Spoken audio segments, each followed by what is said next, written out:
أعوذ بالله من الشيطان الرجيم بسم الله الرحمن الرحيم يا أيها الناس اتقوا ربكم الذي خلقكم من نفس واحدة وخلق منها زوجها وبث منهما رجالا كثيرا ونساء واتقوا الله الذي تساءلون إن الله كان عليكم رقيبا ربنا آتنا في الدنيا حسنة وفي الآخرة حسنة وقنا عذاب النار ربي اشرح لي صدري ويسر لي أمري واحلل عقدة من لساني يفقهوا قولي ربي زدني علما ربي زدني علما ربي زدني علما الحمد لله வணங்குவதற்கு சிரசையும் வாழ்த்துவதற்கு நாவையும் சிந்தித்து செயல்படும் திறனையும் தந்த வல்ல அல்லாஹ்வை போற்றி ஆரம்பம் செய்கின்றேன். இன்னும் அனைத்து புகழும் அகிலங்கள் எல்லாவற்றையும் படைத்து வளர்த்து பரிபக்குவப்படுத்தும் நாயனான ரப்புல் ஆலமீன் அல்லாஹ்வுக்கே உரித்தானதாகும். இன்னும் அல்லாஹு ரப்புல் ஆலமீன் நம் உயிரினும் மேலான கண்மணி நாயகம் ஸல்லல்லாஹு அலைஹி வஸல்லம் அவர்களை நபிமார்களில் சிறப்பித்து மேன்மைப்படுத்தினான். இன்னும் மற்ற உம்மத்தினரை காட்டிலும் அல்லாஹ் ரப்புல் ஆலமீன் நபி ஸல்லல்லாஹு அலைஹி வஸல்லம் அவர்களின் உம்மத்தினரை மேன்மை மிக்க உம்மத்தினராக ஆக்கினான். அப்படிப்பட்ட சிறப்பு மிக்க உம்மத்தில் அல்லாஹ் நம்மை கொண்டு வந்தான். இன்னும் நம் தூதர் சத்திய தூதர் நபி ஸல்லல்லாஹு அலைஹி வஸல்லம் அன்னவர்களின் மீதும் அவர்களின் குடும்பத்தார், தோழர்கள், நல்லோர்கள், பெரியோர்கள் நம் அனைவரின் மீதும் அல்லாஹ்வுடைய சாந்தியும் சலாமும் சமாதானமும் என்றென்றும் நின்று நிலவட்டுமாக என்று துஆ செய்தவளாக என்னுடைய உரையை ஆரம்பம் செய்கின்றேன். பிஸ்மில்லாஹிர் ரஹ்மானிர் ரஹீம். குல் இன்னல் மௌத்தல்லதி தஃபிர்ரூன மின்ஹு ஃபஇன்னஹு முலாஹிக்கும் ثم تردون إلى عالم الغيب والشهادة فينبئكم بما كنتم تعملون. அல்லாஹ் ரப்புல் ஆலமீன் அல் குர்ஆனில் 62வது அத்தியாயத்தில் 8வது வசனமா சொல்லி காமிக்கான், நீங்கள் எதை விட்டும் விரண்டு ஓடுகிறீர்களோ அந்த மரணம் நிச்சயமாக உங்களை சந்திக்கும். ஆம் சகோதரிகளே, மரணம் வரும் வேளையில் நாம் எவ்வளவு பாதுகாப்பாக இருந்தாலும், தகர்க்கவே முடியாத கோட்டையில் இருந்தாலும், எந்த நேரத்தில் எந்த இடத்தில் எப்படி மரணம் நம்மை அடைய வேண்டும் என்று அல்லாஹு ரப்புல் ஆலமீன் வகுத்துள்ளானோ அதன்படி மரணம் நம்மை சந்தித்தே தீரும்.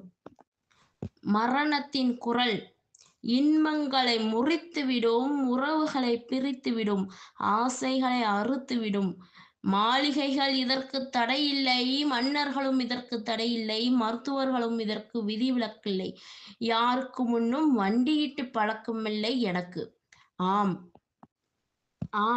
உலக வரலாற்றில் கருத்து வேறுபாடுகளை தாண்டி ஒரு விஷயம் இருக்குமானால் அது மரணத்திற்கு மட்டுமே சொந்தமானது. ஏனென்றால் இறைவனை மறுக்கக்கூடிய மதங்கள் இந்த பூமியில் உண்டு, மறுமையை மறுத்து பேசக்கூடிய மதங்களும் உண்டு. ஆனால் மரணத்தை மறுத்து பேசும் தைரியம் இதுவரை யாருக்குமே கிடையாது. மரணம் என்றால் என்ன? ஹரவுஜல் ரூஹ் மினல் ஹஜத், உடலை விட்டும் ரூஹ் வெளியேறுவதுதான் மரணம். ஒரு மனிதன் எப்படிப்பட்டவனாக இருந்தாலும் அவன் மரணத்தை சுவைத்துதான் ஆக வேண்டும், அப்படிதானே? அழிவு என்பது நம் உடலுக்கு தான், ஆனா நம்ம ரூஹுக்கு அது அழிவு கிடையாது. மனித உடலின் இன்ப துன்பங்களை அனுபவிப்பது அந்த ரூஹு தான் மரணத்திற்கு பிறகு.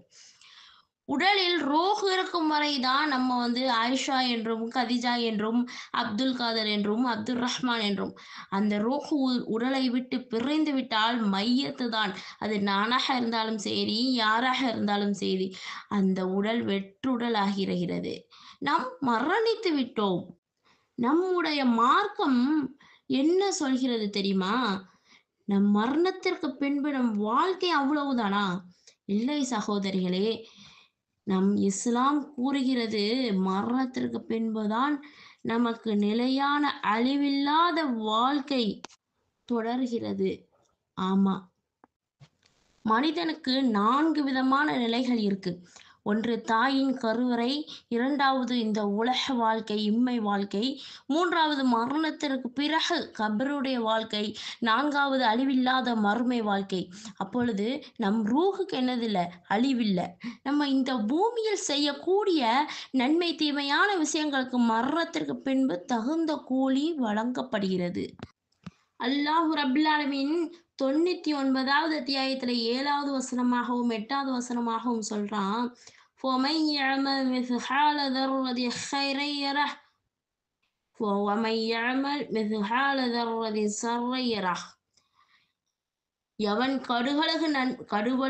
கடுகளவு நன்மை செய்கிறானோ அவன் அதற்குரிய கூலியை கண்டிப்பாக கண்டுகொள்வான். எவன் கடுகளவு தீமை செய்கிறானோ அவன் அதற்குரிய கூலியை கண்டுகொள்வான் என்று அல்லாஹ் நமக்கு சொல்லி காமிக்கான். இன்னும் அல்லாஹ் ரப்பில் ஆலமீன் நமக்கு அளிக்கப்படக்கூடிய வேதனையை எப்படி விளக்குறான் பாருங்க. 4வது அத்தியாயத்துல 56வது வசனமா சொல்லி காமிக்கான், இன்னல்லதீன கஃபரு பிஆயாத்தினா சௌஃப நுஸ்லிக்கும் நாரன் குல்லமா நதீஜத் ஜுலூதுஹும் பத்தல்நாஹும் ஜுலூதன் கைரஹா லியதூஹுல் அதாப் இன்னல்லாஹ கான அஸீஸன் ஹகீம். அவர்கள் தோள்கள் கருகிவிடும். எப்பொழுது? நரகத்தில். அவர்கள் வேதனை செய்யப்படும் போது அவர்கள் தோள்கள் கருகிவிடும் போதெல்லாம் அவை வேறு தோள்களை அவர்கள் வேதனையை பூர்ணமாக அனுபவிப்பதற்காக வேண்டி அனுபவிப்பதற்காக அவர்களுக்கு நாம் மாற்றிக்கொண்டே இருப்போம்னு சொல்லிட்டு அல்லாஹ் ரப்புல் ஆலமீன் நமக்கு கொடுக்கப்படக்கூடிய தண்டனையை பத்தி சொல்லி காமிக்கான். நம்மளுடைய தோள்கள் மரத்து போயிரும். கொஞ்சம் ஒரு வலி வேதனை இப்போ பட்டுதுன்னா கொஞ்ச நேரத்துல அது என்ன செய்யும்? பழகிக்கும். அதை ஏற்றுக்கொள்ள ஆரம்பிக்கும். அப்ப அல்லாஹ் சொல்றான், உங்கள் தோள்களை நான் மாற்றிக்கொண்டே இருப்பேன். நீங்கள் புதிதாக அந்த வேதனையை உணர்ந்து கொண்டே இருக்கணும்னு சொல்லிட்டு அல்லாஹ் சொல்லி காமிக்கான். அப்பொழுது இதிலிருந்து நாம் தப்பித்துக் கொள்ள என்ன வழி? அப்பொழுது இந்த பூமியில வாழும்போதே நாம் செய்யக்கூடிய செயல்களுக்கு ஏற்ப மறுமையில் கூலி வழங்கப்படும்னு அல்லாஹ் சொல்லிட்டான். அதுல நாம நன்மக்களாக நடத்தப்பட வேண்டும் என்றால் நன்மையான விஷயங்களை என்ன செய்தால் நமக்கு மரணத்திற்கு பின்பும் நற்பலன்கள் கிடைக்கும் என்று யோசிக்க வேண்டும். ஆமாங்க, இன்றைக்கு நான் பேச எடுத்துக்கொண்ட தலைப்பு என்னவென்றால், எந்தெந்த அமல்களின் நற்பலன்கள் மரணத்திற்கு பின்னும் நமக்கு இருக்கிறது என்று. வாங்க டாபிக் உள்ள போயிருக்கலாம். அஸ்ஸலாமு அலைக்கும் வரஹ்மத்துல்லாஹி வபரகாத்துஹு. அபூ ஹுரைரா ரலியல்லாஹு அன்ஹு அவங்க அறிவிக்காங்க, நபி ஸல்லல்லாஹு அலைஹி வஸல்லம் அவங்க சொல்லலாம், இதா மாதல் இன்சானு இன் ஹதஅ அன்ஹு அமலஹு இல்லா மின் ஸலாஸத்தின் இல்லா மின் ஸதகத்தின் ஜாரியா. அதாவது மனிதன் மரணம் அடைந்து விட்டால் அவனது அமல்கள் அதன் நன்மை முற்று பெற்று விடுகின்றன. மனிதன் மரணம் அடைந்து விட்டால் அவனது அமல்கள் என்ன செய்கிறது? முற்று பெற்று விடுகின்றன. என்றினும் 3 நன்மைகள் மரணத்திற்கு பின்பும் கிடைத்து கொண்டே இருக்கும். 1 நிலையான தர்மம். இன்னும் சொல்றாங்க, அவ் இல்மின் யுன்தஃபஉ பிஹி, அதாவது 2வதாக மக்களுக்கு பயனளிக்கக்கூடிய கல்வி இல்மு. 3வதாக என்ன சொல்றாங்கன்னா, அவ் வலதின் சாலிஹின் யத்உ லஹு, அதாவது தன் மரணத்திற்கு பின் தனக்காக துஆ செய்யும் நன்மக்கள் என்று நபி ஸல்லல்லாஹு அலைஹி வஸல்லம் சொல்றாங்க. இது முஸ்லிம்ல 3084வது ஹதீஸா இடம்பெறுது. அதாவது ஒரு மனிதன் இறந்து விட்டால் இந்த 3 அமல்களை தவிர ஏனைய அமல்கள் எல்லாம் அவனுக்கு என்ன செய்யுது? துண்டிக்கப்படுது. நபி ஸல்லல்லாஹு அலைஹி வஸல்லம் கூறியபடி நம்ம அதை செஞ்சோம்னா அதனுடைய பலன்கள் நமக்கு மரணத்திற்கு பிறகும் கிடைக்கக்கூடியதாக இருக்கு. அல்லாஹு ரப்புல் ஆலமீன் அவன் எவ்வளவு பெரிய அருளாளன். அவனுடைய உபகாரம், கருணை, காருண்யத்தை நம்ம என்னவென்று சொல்லலாம்? மனிதன் மரணமடைந்த பின்பும் அமல்களின் காலம் முடிவுற்றும் அமல்கள் செய்ய முடியாமலாகியும் கபரில் நிம்மதியான இன்பத்துயில் கொண்டிருந்தும் அவனது நற்செயல்கள் வளர்த்து கொண்டே இருக்க நாடினால் வல்ல அல்லாஹ் தன் அருளால் அதற்கு வழி ஏற்படுத்தியுள்ளான். சுபஹானல்லாஹ், சுபஹானல்லாஹ். நம்ம இப்போ மேற்கண்ட ஹதீஸ் சொன்னோம் பார்த்தீங்களா? அதுல நபி ஸல்லல்லாஹு அலைஹி வஸல்லம் அவங்க சொல்லியிருக்காங்கல்ல, முதலாவதாக நிலையான தர்மம். அதாவது ஒரு பொருளை அதன் பலன் காலமெல்லாம் நிலைத்திருக்கும் விதம் நம்ம தர்மம் செய்யறது.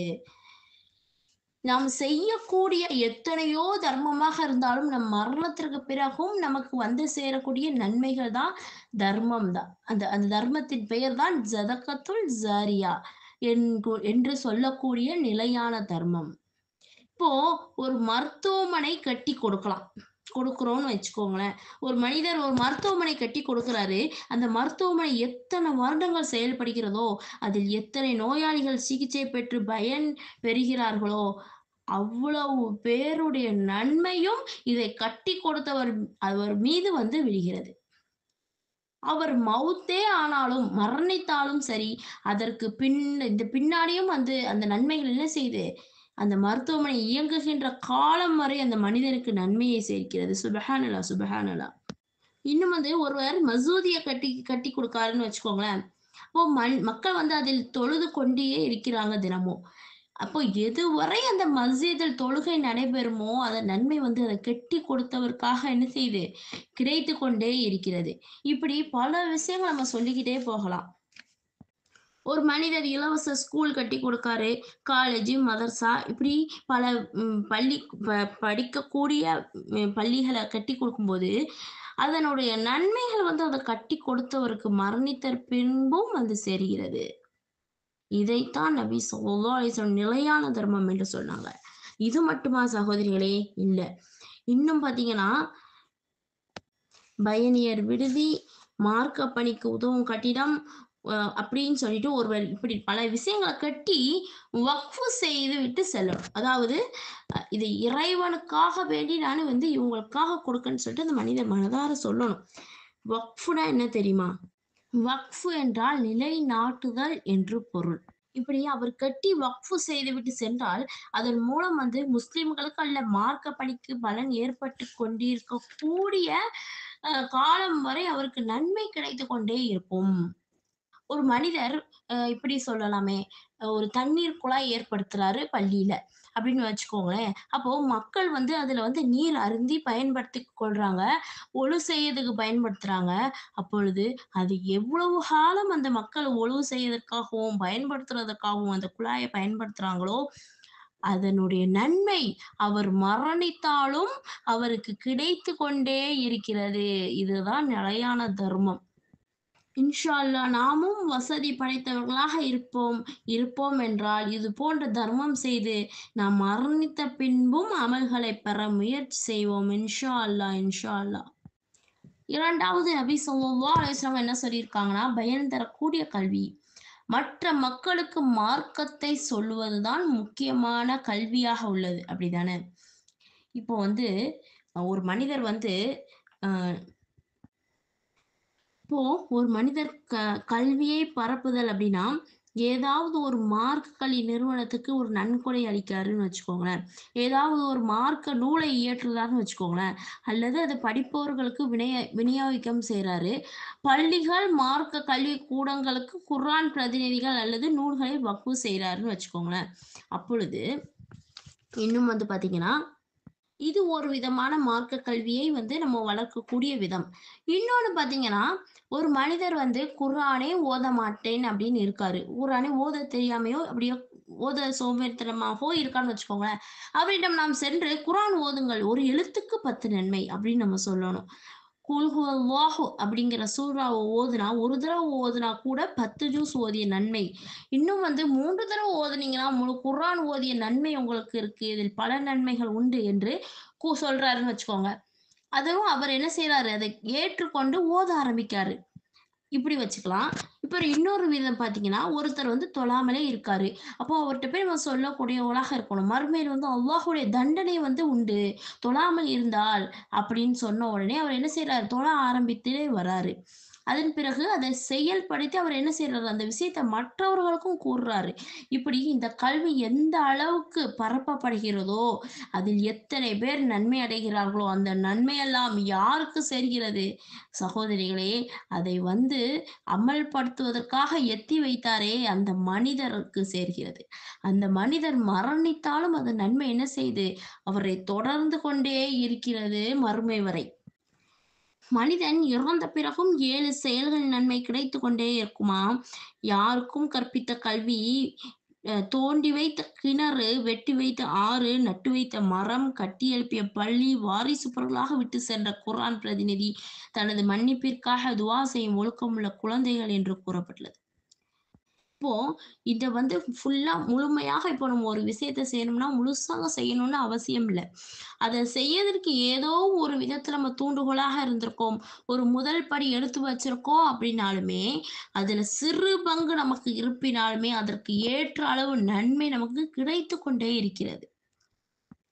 ஒரு மதரசாவிற்கு ஒரு நூலை வந்து குடுத்துட்டோம்னு வச்சுக்கோங்களேன். அந்த நூல் வந்து இருக்கக்கூடிய நாட்கள் வரை, அதிலிருந்து மக்கள் பலன் பெறக்கூடிய நாட்கள் வரை, அவருக்கு தானாக நன்மை கிடைத்துக் கொண்டே இருக்கிறது. இன்னும் இப்போ ஒரு படி மேலாக பார்த்தீங்கன்னா, ஒரு மாணவரை பொறுப்பில் எடுத்து அவரை ஹாஃபிஸாகவோ, ஆலிமாகவோ ஆக்கி செல்றோம்னு வச்சுக்கோங்களேன். அப்போ அந்த ஆலிமோ, ஹாஃபிஸோ உயிரோடு இருப்பினும் சரி, இறந்து விட்டாலும் சரி, யாரு? அந்த ஹாஃபிஸையும், ஆலிமையும் உருவாக்கி அவர் படிக்கிறதுக்கு உதவி செய்த நபர் உயிரோடு இருந்தாலும் சரி, அவர் இறந்து விட்டாலும் சரி, அவர்களது இல்மு ஹிஃப்ஸின் மூலம் பலம் அவருக்கு ஏற்பட்டு கொண்டே இருந்தால், அவருக்கு நன்மை கிடைத்துக் கொண்டே இருக்கும். சுப்ஹானல்லாஹ், சுப்ஹானல்லாஹ், அல்ஹம்துலில்லாஹ். ஆ இன்னும் ஒரு முறை சொல்லலாமோ எப்படின்னா, இன்று நம்ம வந்து பார்க்கக்கூடிய நெறைய ஹதீஸ்கள என்ன சொல்றோம்? ஆ ஹதீஸ்கள வந்து படித்துக் கொண்டே இருக்கின்றோம். பிறகு இந்த ஹதீஸ் வந்து முஸ்லிமில் பதியப்பட்டுள்ளது, புகாரியில் பதியப்பட்டுள்ளது அப்படின்னு சொல்லிட்டு அந்த பெயர்கள சொல்றோம் பார்த்தீங்களா? அப்போ இந்த இமாம்கள் மார்க்க கல்விக்காக அவங்க வந்து எவ்வளவோ சிரமம் எடுத்து இந்த ஹதீஸ்கள வெளிய வெளிய கொண்டு வந்திருக்காங்க. புகாரி ரஹ்மத்துல்லாஹ் அவங்கலாம் வந்து ஹதீஸ்க்காக வேண்டி ஒரு ஊர்களுக்கு அவ்வளவு நாள் பயணம், அவ்வளோ தொலைதூரம் ஒரு ஹதீஸ்க்காக வேண்டி அவ்வளவு தொலைவு தூரம் பயணம் செய்வார்களாம். இப்படி அவங்க வந்து மார்க்க விஷயங்கள மக்களிடம் எத்தி வைப்பதற்காக வேண்டி நம்மிடம் வந்து முறையாக சேர்ந்துள்ளது இன்றைக்கு அந்த ஹதீஸ்கள். அப்படிதானே? அவங்க வந்து அப்போ கஷ்டப்பட்டது எவ்வளோ 100 வருஷங்கள் ஆவுது. அப்போ அந்த வந்து அதனுடைய நன்மைகள் வந்து இப்ப நம்ம வந்து என்ன செய்றோம்? அத வந்து படிச்சு நம்மளுடைய இல்ம வந்து வளர்த்துக்கக்கூடியவர்களாக இருக்கோம். அப்பொழுது ஒரு மனிதர் அதை படித்து அதை பின்பற்றினால், அதில் ஒரு பங்கு நன்மை அந்த இமாம் புகாரி ரஹ்மத்துல்லாஹ் அவங்களுக்கும், முஸ்லிம் இமாமுக்கும், இப்னு மாஜா இமாமாக இருந்தாலும், இந்த மாரி இமாம்களுக்கு என்ன செய்யுது? அவங்க மரணித்து பல 100 வருடங்கள் ஆயிருச்சு. இன்று வரை பலனளிக்கக்கூடியதாக இருக்குது. அந்த நன்மை அவங்களுக்கு போய் சேர்ந்து கொண்டே இருக்கிறது. இத தான் நபி ஸல்லல்லாஹு அலைஹி வஸல்லம் அவங்க நமக்கு சொல்லிக் குடுத்துருக்காங்க. ஒருவர் தம் முயற்சியால் ஒருத்தர ஹாஃபிஸாக ஆக்குறார்ன்னு வச்சுக்கோங்களேன். அவரு 10, 20 சிறுவர்கள் குர்ஆன் கற்பிச்சு குடுக்காருன்னு வச்சுக்கோங்களேன். அந்த ஹாஃபிஸோ மரணம் அடைந்துட்டாரு. இருந்தாலும் அந்த சிறுவர்கள் குர்ஆனை ஓதிக்கொண்டும், ஓதிக்கொண்டும், கற்பித்துக் கொண்டும் இருக்கும் காலம் வரை அந்த ஹாஃபிஸிற்கும், அவரை ஹாஃபிஸ் ஆக்கியவருக்கும் தனித்தனியாக நன்மைகள் கிடைத்துக் கொண்டு தான் இருக்கிறது. அல்ஹம்துலில்லாஹ். அப்பொழுது ஒரு ஹாஃபிஸ் குர்ஆனை மனனம் செய்வதில், ஆலிம் வந்து இல்மை கற்பிப்பதிலும் எவ்வித உதவி செய்து விட்டாலும் நாம் எவ்வித உதவி செய்து விட்டாலும் கூட, அதன் வந்து நன்மை வந்து மறுமை நாள் வரை கிடைத்துக் கொண்டு தான் இருக்கிறது. இந்த உலக வாழ்வு என்பது ஒரு அற்பமானது. ஒரு கனவு என்று தான் நம்ம சொல்லணும். அப்படிதான் நினைச்சிட்டு வாழணும். நம்ம ஒவ்வொரு நாட்களையும் அப்படிதான் கழிக்கணும். இவ்வுலகை விட்டும் எப்போது விடைபெறுவோம் என்பது யாருக்குமே தெரியாது. உற்றார்கள், உறவினர்கள், நண்பர்கள், குடும்பத்தார்கள் என அனைவருமே 4, 5 நாட்கள் அழுவாங்களா? நினைத்து பார்த்துவிட்டு தமது வேலைகளில் ஈடுபட்டு மறந்துடுவாங்க. இப்போ இன்னும் சொல்லப்போனா, இந்த கொரோனா அப்படிங்கிற காலகட்டம் வந்துச்சே, அப்பொழுது மனிதர்களுடைய நிலைமைய பார்த்தோமா? நல்லாக இருந்தாங்க நேத்து. இன்றைக்கு அவங்க வந்து மரணம். எப்படி பல நாட்கள் ஒவ்வொருத்தரையும் வந்து பல நாட்கள் அந்த மருத்துவமனையில தனியாக இருந்து இருந்து யாரையுமே உறவினர்கள சந்திக்காத நிலையிலே மரணித்தும் அவங்களுடைய ஜனாசா கூட வீட்டிற்கு வரப்பட முடியாத சூழ்நிலை. அப்போ அந்த நம்ம ஒவ்வொரு கணமும் இந்த மரணத்தை எண்ணி தான் நம்ம என்ன செய்யணும்? நம்மளுடைய நாட்கள வந்து கழிக்கணும். அப்பொழுது நமக்கு எது பலன் அளிக்கக்கூடியது? மேற்கூறிய இந்த விஷயங்கள் தான் நமக்கு பலன் அளிக்கக்கூடியதாக இருக்கு. அப்போ மனிதன் தன் வாழ்வியலில் தனக்காக என்றும் அழியாத வங்கியில் சேமித்துக் கொள்ள வேண்டும் நன்மைகளை. மூலதனமும் பாதுகாப்பாக இருக்கும் லாபமும் மறுமை நாள் வரை அவருக்கு கிடைத்து கொண்டே இருக்கிறது. இது போன்ற நன்மைகளை தான் நபி ஸல்லல்லாஹு அலைஹி வஸல்லம் அவங்க வந்து என்ன சொல்றாங்க, வெறுமன கல்வி என்று சொல்லியிருக்கலாம். ஆனா அப்படி சொல்லாம பயன் பெறக்கூடிய கல்வி என்று கூறினார்களே. அல்ஹம்துலில்லாஹ். இந்த விஷயத்தில் நாம் கவனமாக இருந்து மார்க்க கல்வியை மக்களுக்கு என்ன செய்யணும்? சொல்லிக் கொடுக்கக்கூடிய பணியை செய்யக்கூடியவர்களாக நாம் இருக்க வேண்டும். அல்லாஹ் நம் அனைவருக்கும் அந்த ஒரு நிஹ்மத்தை வழங்கி அருள்வானாக. 3வதாக என்ன விஷயம்? ஒழுக்கமுள்ள நன்மக்கள். ஒழுக்கமுள்ள நன்மக்கள் அவருக்காக ஒருவர் இருக்கார். அவருக்காக பிரார்த்தனை செய்யக்கூடிய நல்ல குழந்தை. இததான் நபி ஸல்லல்லாஹு அலைஹி வஸல்லம் வந்து 3வதாக சொல்லி காமிச்சிருக்காங்க. ஒழுக்கமுள்ள குழந்தைகள் என்ன செய்வாங்க? பெற்றோர்கள் இறந்த பின்பும் அவர்களின் நன்மைக்காக வேண்டி என்ன செய்வாங்க? துஆ செய்து கொண்டே இருப்பார்கள் அவர்கள் வாழும் காலம் வரைக்கும். குழந்தைகளை ஒழுக்கமுள்ளவர்களாக வளர்க்குவதே, ஆளாக்குவதே ஒரு நிலையான தர்மம்னு சொல்லிட்டு நம்முடைய மார்க்கம் நமக்கு சொல்லிக் கொடுக்கு. அப்பொழுது ஒரு பெற்றோராக இருந்து ஒரு குழந்தையை பெற்றெடுக்கிறது மட்டுமே போதுமா? அது போதாது. அதை பேணி தீனுள்ள, இல்முள்ள குழந்தைகளாக வளர்ப்பதுதான் பெரிய விஷயம். அந்த குழந்தைகளுக்கு குர்ஆனை கற்றுக் கொடுத்து, தீனை கற்றுக் கொடுத்து, மார்க்க விஷயங்களை கற்றுக் கொடுத்து வளர்த்தால் தான், இறந்த பின்னரும் நமக்காக, அதாவது பெற்றோர்களுக்காக துஆ செய்யக்கூடிய குழந்தைகளாக வளர்ந்து நிற்பாங்க. இப்படி வளர்க்கக்கூடிய குழந்தைகள் என்ன செய்வாங்க? அவங்க எந்த ஒரு நற்செயல்கள் புரிந்தாலுமே அதன் நன்மை தானாக அவர்கள் பெற்றோர்களுக்கு கிடைத்துக் கொண்டே இருக்கக்கூடியதாக இருக்கிறது. இன்னும் அந்த பெற்றோர்களுக்காக அந்த குழந்தைகள் என்ன செய்றாங்க? துஆ செய்கிறார்கள் எனில், ஒழுக்கமுள்ள குழந்தைகள் கண்டிப்பாக துஆ செய்து கொண்டு தான் இருப்பாங்க. இது வந்து பெற்றோர்களுக்கு தனி சேமிப்பாக மறுமையில் கிடைக்கிறது. அந்த குழந்தை, இறைவா நான் நல்லவனாக இருப்பதற்கும், ஒழுக்கத்தோடு இந்த சமுதாயத்தில் இருப்பதற்கும், மார்க்க அடிப்படையிலான விஷயங்களை நான் பின்பற்றுவதற்கும், அதை மக்களுக்கு எத்தி வைப்பதற்கும், எனக்கு கற்றுக் கொடுத்த என்னை உருவாக்கிய என் பெற்றோர்களே காரணம். அவர்களுடைய இந்த தூய்மையான வளர்ப்பு தான் காரணம். எனவே அவர்களுடைய பாவத்தை மன்னித்து விடு. அவர்களுடைய கபரின் வேதனையை விட்டும் அவர்களை காப்பாற்று. நரக வேதனையிலிருந்தும் அவர்களை காப்பாற்று என்று, இன்னும் சொர்க்கத்திற்கு அவர்களை கொண்டு போய் சேர் என்று நம்முடைய குழந்தைகள் நம் மௌத்திற்கு பின்னரும் நமக்கு துஆ செய்தால், அதன் நன்மை மரணத்திற்கு பின்பும் கிடைக்கிறது. இன்ஷா அல்லாஹ். நாமும் முதல்ல அப்படி இருக்கோமான்னு சிந்திச்சு பார்க்கணும். நம்ம எத்தனையோ பேருக்கு தாய் இல்லாம இருந்திருக்கலாம், தகப்பன் இல்லாம இருந்திருக்கலாம். இன்றிலிருந்து நம்ம என்ன செய்யணும்? அதிகமாக பெற்றோர்களுக்காக துஆ செய்யணும். நம்முடைய துஆ என்ன செய்யுது? அவங்களுக்கு மரணத்திற்கு பின்னகும் அவங்களுக்கு என்ன செய்யுது? அவங்கள் கபர் வேதனையிலிருந்து காப்பாற்றக்கூடியதாக இருக்கும். இப்ப பெற்றோர்கள் எவ்வளோ அரும்பாடுபட்டு வளர்த்துருப்பாங்க. அந்த செயல்களை இன்றிலிருந்து நம்ம என்ன செய்வோம்? இன்ஷா அல்லாஹ் இந்த பயானின் கேட்டதிலிருந்து தொடங்குவோம். எல்லோரும் ஆமீன் சொல்லுங்க. நபி ஸல்லல்லாஹு அலைஹி வஸல்லம் வந்து அழகான முறையில இந்த விஷயத்த சொல்லி காமிக்காங்க. அப்பொழுது ஒரு குழந்தை பிறந்து 7ஆம் நாளில் அவர்களுக்கு அக்கீகா கொடுக்க வேண்டும். 6ஆம் வயதில் அதற்கு ஒழுக்கங்களை கற்பிக்க வேண்டும். 9 வயதாகிவிட்டால் படுக்கையை தனியாக கொடுக்க வேண்டும். இப்படி இப்படி 13 வயதாகிவிட்டாலும் 10 வயதிற்கு மேலானாலே தொழவில்லை என்றால் அடிக்க வேண்டும். அடித்து தொழ செல். போ தொழ போ அப்படின்னு சொல்லிட்டு அனுப்பணும். குழந்தைகளுடைய பருவம் ஒரு குறிப்பிட்ட வயது நமக்கு தெரியும் பெற்றோர்களுக்கு. வயது வந்தால் அந்த குழந்தைகளுக்கு என்ன செய்யணும்? நல்லொழுக்கத்த கற்பிக்கணும். கல்விய குடுக்கணும். அந்த குழந்தைகள் வாலிப வயதை அடைந்து அ திருமணம் முடிக்கக்கூடிய வயது வந்த உடனே, அவங்களுக்கு என்ன செய்யணும்? திருமணம் முடிக்கக்கூடிய விஷயத்த நம்ம கரெக்ட்டா செய்யணும். இது பெற்றோர்களுடைய ஒரு பொறுப்பாக இருக்கிறது. இப்படி குழந்தைகள என்ன செய்யணும்? நம்ம தான் வந்து ஒழுக்கமுள்ள குழந்தைகளாக வளர்த்தோம்னா, அந்த குழந்தை நமக்கு மறுமைக்காக துஆ செய்யக்கூடிய ஒரு நல்லமல்களை ஏற்படுத்தக்கூடிய குழந்தையாக இருக்கு இன்ஷா அல்லாஹ். சகோதரிகளே, நபி ஸல்லல்லாஹு அலைஹி வஸல்லம் வந்து நமக்கு நிலையான தர்மங்கள பத்தி சொல்லி காமிக்கிறாங்க. இது மட்டும் தான் நமக்கு போதுமா? நமக்கு மறுமைக்காக வேற எதையுமே சேர்த்து வைக்க வேண்டாமான்னு கேட்டீங்கன்னா, இல்ல. அல்லாஹ் ரப்பல் ஆலமீன் 3வது அத்தியாயத்துல 185வது வசனமா சொல்லி காமிக்கான்.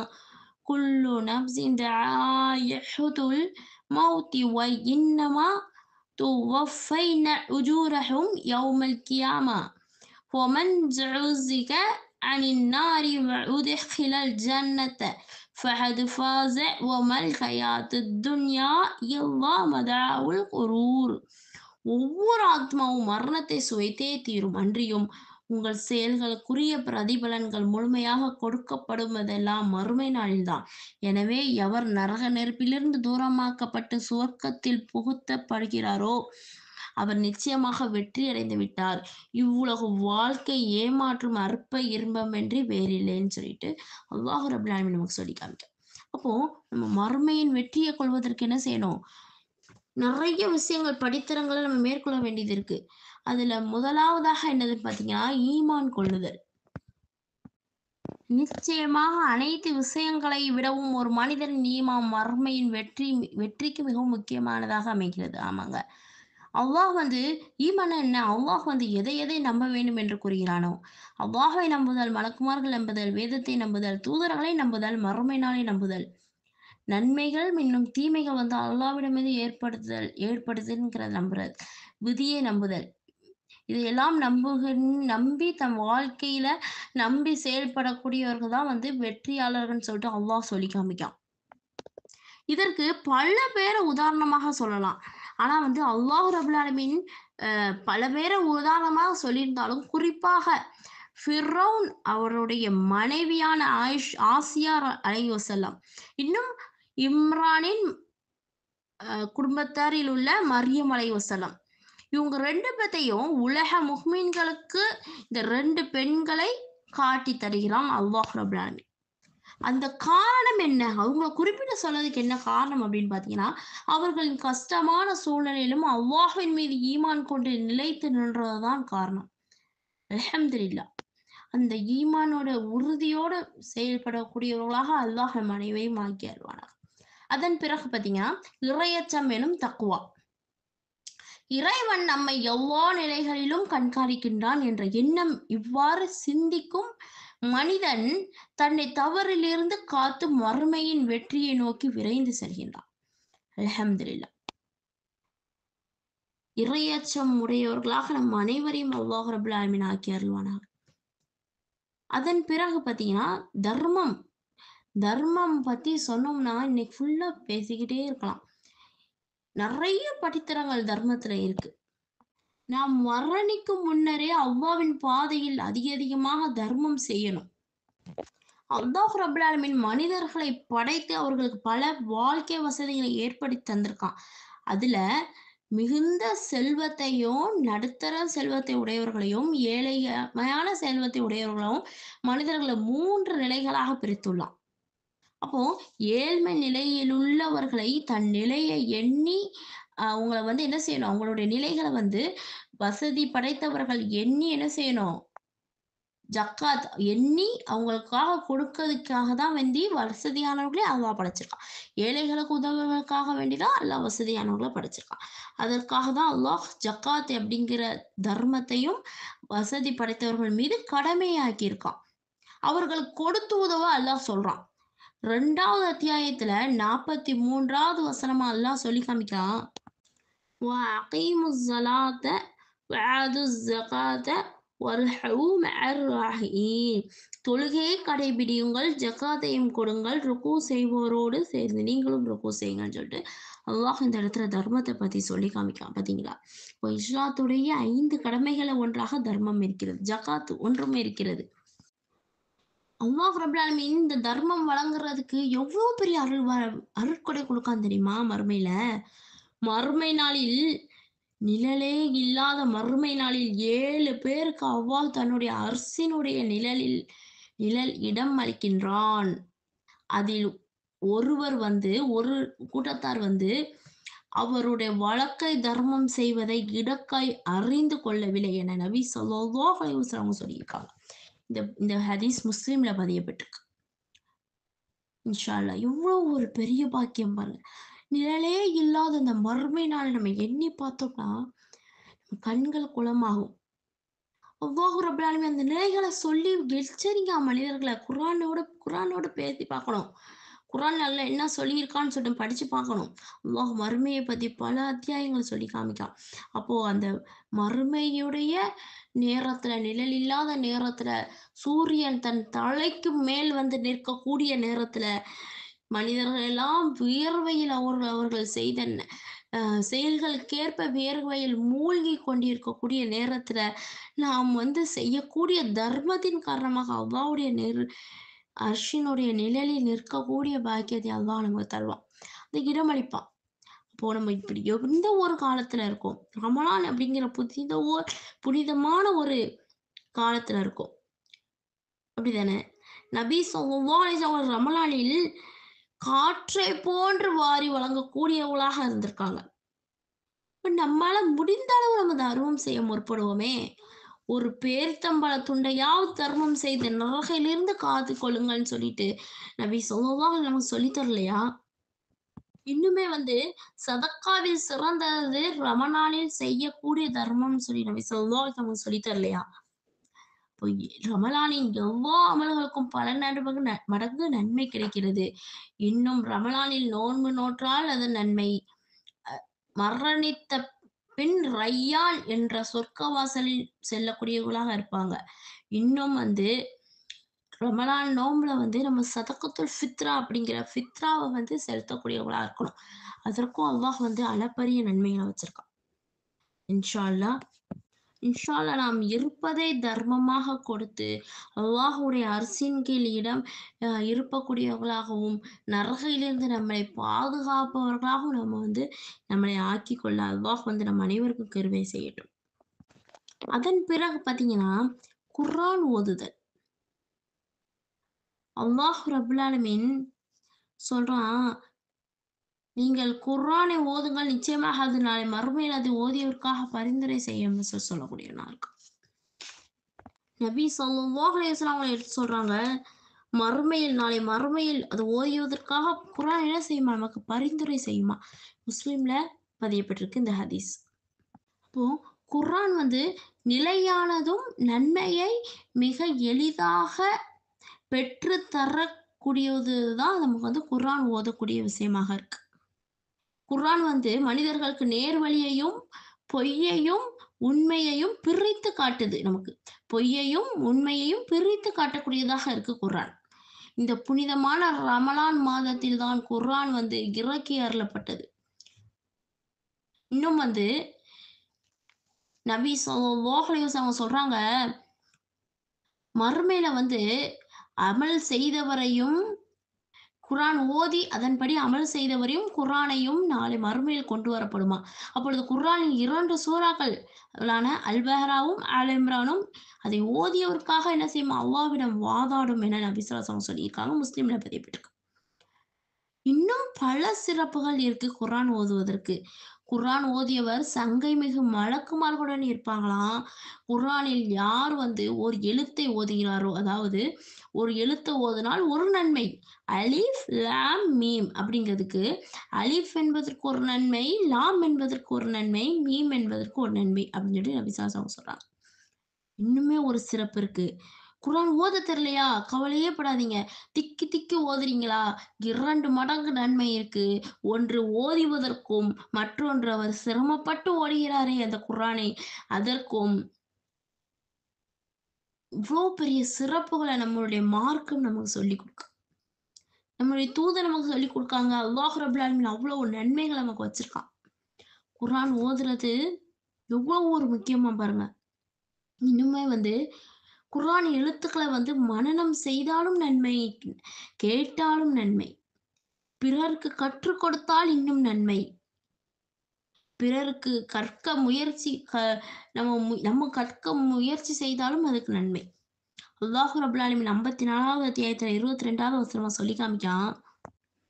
وَلَقَدْ يَسَّرْنَا الْقُرْآنَ لِلذِّكْرِ فَهَلْ மின் முத்தக்கிர். நிச்சயமாக இக்குர்ஆனை நன்கு நினைவுபடுத்திக் கொள்ளும் பொருட்டே நாம் எளிதாக்கி வைக்கின்றோம். எனவே இதிலிருந்து படிப்பினை பெறுபவர் உண்டான்னு சொல்லிட்டு அல்லாஹ் கேட்கக்கூடியவனாக இருக்கானாம். அப்போ அல்லாஹ் நமக்கு என்ன செய்றான்? குர்ஆனை ரொம்ப எளிதாக ஆக்கி வச்சிருக்கோம் மனிதர்கள் படிக்கிறதுக்காக.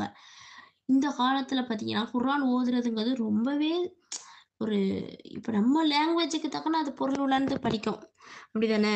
இப்போ அரபில இருந்தாலுமே, நம்ம இப்ப தமிழ்ல வந்து டிரான்ஸ்லேட் பண்ணி, அதனுடைய அர்த்தங்கள படிக்கக்கூடியவங்களாக இருக்கோம். ஆனா, ஆரம்ப காலத்துல குர்ஆன வந்து தொகுக்கிறதுக்கு எவ்வளவோ கஷ்டப்பட்டுருப்பாங்க. எவ்வளவோ கஷ்டப்பட்டுருக்காங்க. நம்ம கையில இருக்கிறது இப்ப எளிதாக கிடைக்கக்கூடிய குர்ஆன். ஆனா, அந்த குர்ஆனுக்கு நெறைய வரலாறுகள் இருக்கு. ஒவ்வொரு சஹாபாக்கள், ஒவ்வொரு ஆட்சியாளர்களின் காலத்துல வந்து அது தொகுக்கப்படுது. இப்படி பல வரலாறுகள் இருக்கு. அதனால நமக்கு கையில எளிதாக கிடைத்து விட்டது. அதற்கான நன்மைகளோ அதிகம், அதிகம். மறுமையில நமக்கு இருக்கு. இன்ஷா அல்லாஹ் இந்த புனிதமான ரமலான் மாதத்தில் குர்ஆன் அதிகமாக ஓதுவோம். வெறும் குர்ஆன ஓதாம அதன் கருத்துக்களை விளங்கி படித்து அதன்படி செயல்படுவோம். விசேஷமான குர்ஆன் இறங்கிய இந்த ரமலான் மாதத்தில் அதிகமாக ஓதினால், ஒரு எழுத்துக்கு குறைந்தது 10 நன்மை கிடைக்கிறது. சாதாரண நாட்களில் 1 நன்மை, ரமலானில் ஒரு எழுத்துக்கு 10 நன்மை கிடைக்கிறது. ஒரு நாளில் எத்தனையோ எழுத்துக்களை படிக்க வாய்ப்பு இருக்கின்றது. அதனை தவற விடாமல் படித்து ஈரலகையும், வெற்றியையும், நன்மையும் பெற முயற்சி செய்வோம். இன்ஷா அல்லாஹ். அதன் பிறகு பார்த்தீங்கன்னா, உழு செய்றது. நம்ம நினைப்போம், சாதாரண உழு தானே, உழு செய்றதுல என்ன நன்மை கிடைக்குன்னு. அப்படி இல்ல சகோதரிகளே, உழு செய்வதனால் எவ்வளவு நன்மை இருக்கு தெரியுமா? உழு என்பது என்ன? எப்பொழுதும் தூய்மையாக இருப்பவரின் அ உழு வந்து எப்போதுமே தூய்மையாக இருப்பவருடைய பேரொளி பெருகி காணப்படுகிறது. உழுவோடு இருப்பவருக்கு எப்பவுமே எப்படி இருக்கும்? அவர் வந்து பேரொளி பெருகி காணப்படக்கூடியவர்களாக இருக்கிறாராம். நபி ஸல்லல்லாஹு அலைஹி சொல்றாங்க, "என்னை பின்பற்றுவோர் முகம், கை, கால் முதலிய உழுவில் கழுவப்படும் உறுப்பின் காரணமாக வறுமையில் ஒளிமிக்கதாக இருக்கும்." அவங்களுடைய உடல் உறுப்புகள்லாம் ஒளிமிக்கமானதாக இருக்குமா, உழு செய்யக்கூடிய அந்த உறுப்புகள் அப்படின்னு சொல்றாங்க. உழு வந்து எப்படி இருக்கு? தொழுகையின் சாவியாக இருக்கு உழு. நம்ம உழுவோட தான் எந்நேரமும் இருக்கக்கூடியவங்களாக இருக்க முயற்சி செய்வோம் இன்ஷா அல்லாஹ். இன்னொரு விஷயம், இது உங்களுக்கு தெரியும் ரொம்பவும் ஒரு ஆச்சரியமான ஒரு விஷயம். உழு செய்தால் இவ்வளவு நன்மையா என்று நீங்க நினைப்பீங்க. உழு செய்தவுடன் தொழும் 2 ரக்காயத்த பத்தி உங்களுக்கு தெரியுமா? நான் சொல்லி தரேன். நபி ஸல்லல்லாஹு அலைஹி வஸல்லம் வந்து ஒரு முறை பிலால் ரலியல்லாஹு அவங்கட்ட வந்து சொல்றாங்க, என்ன பிலாலே உங்களுடைய காலடி ஓசையை நான் சொர்க்கத்தில் கேட்டேனே, என்ன அமல்கள் செய்தீர்கள்? எனக்கும் சொல்லுங்களேன்" அப்படின்னு சொல்லிட்டு கேட்காங்க.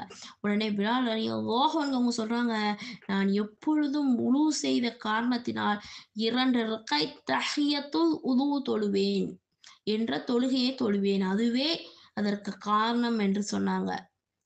இப்போ உழு செய்பவர் என்ன செய்யலாம்? சொர்க்கத்திற்கு நேரடியா செல்லக்கூடிய வாய்ப்புகள் இருக்கு.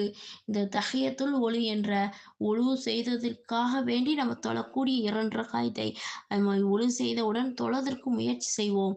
இன்ஷா அல்லாஹ் இதற்கான கூலிய அல்லாஹ் நம்ம மறுமையில் அனைவருக்கும் தந்தருள்வானாக. இதன் பிறகு பார்த்தீங்கன்னா, தொழுகை. தொழுகையினால அவ்வளவு நன்மைகள் இருக்கு. தொழுகை ஒளிமயமானது. தொழுகை ஒளிமயமானது. அதாவது தொழுகையின் பயனால் தொழுகையாளி ஒளிமிக்கவராக மறுமையில் வலம் வருவார். எவர் தொழுகையை பேணி நேரம் தவறாமல் தொழுகிறாரோ, அவருக்கு தொழுகை பிரகாசமாகவும், அத்தாட்சியாகவும், இன்னும் மறுமை நாளில் ஈடேற்றமாகவும் இருக்கிறது. இன்னும் மறுமையில் ஒளியாகவும், அத்தாட்சியாகவும் அமைந்து நரகத்திற்கு செல்லாமல் தடுத்து வெற்றி பெற வைக்கிறது. என்று நபி ஸல்லல்லாஹு அலைஹி வஸல்லம் சொல்றதா, அப்துல்லா இப்னு அமர் இப்னு ஆஸ் ரலியல்லாஹு அன்ஹு அறிவிக்கிறாங்க. அஹ்மதுல பதியப்பட்டு. இன்னும் அல்லாஹ் ரப்புல் ஆலமீன் 57வது அத்தியாயத்துல 12வது வசனமா சொல்லி காமிக்காங்க. யௌம தரல் முஹ்மினீன வல் முஹ்மினாத்தி யஸ்ஆ நூருஹும் பைன ஐதீஹிம் வ பிஐமானிஹிம் புஸ்ராஹும் ஹுமுல் யௌம ஜன்னாத்துன் தஜ்ரி மின் தஹ்திஹா அல்-அன்ஹாரு ஹாலிதீன ஃபீஹா ذَلِكَ هُوَ الْفَوْزُ الْعَظِيمُ.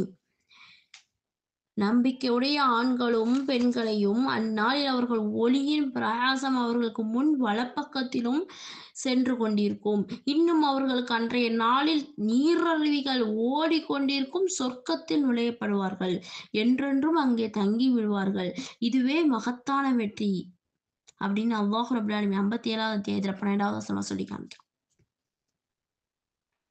இதுவே மகத்தான வெற்றின்னு சொல்றான். அப்போ நம்ம இம்மி வாழ்க்கையில் நிறைய கஷ்டங்கள் ஏற்படுவதாக என்றோம். அதனால எல்லா அமல்களிலுமே குறிப்பா தொழுகையில அலட்சியம் காட்டுறோம். ஆனா, அதுதான் மறுமையில் வெற்றி பெற சொர்க்கத்தில் இலக்குவானதாக அமையுது நமக்கு. இன்னும் அல்லாஹ் ரப்புல்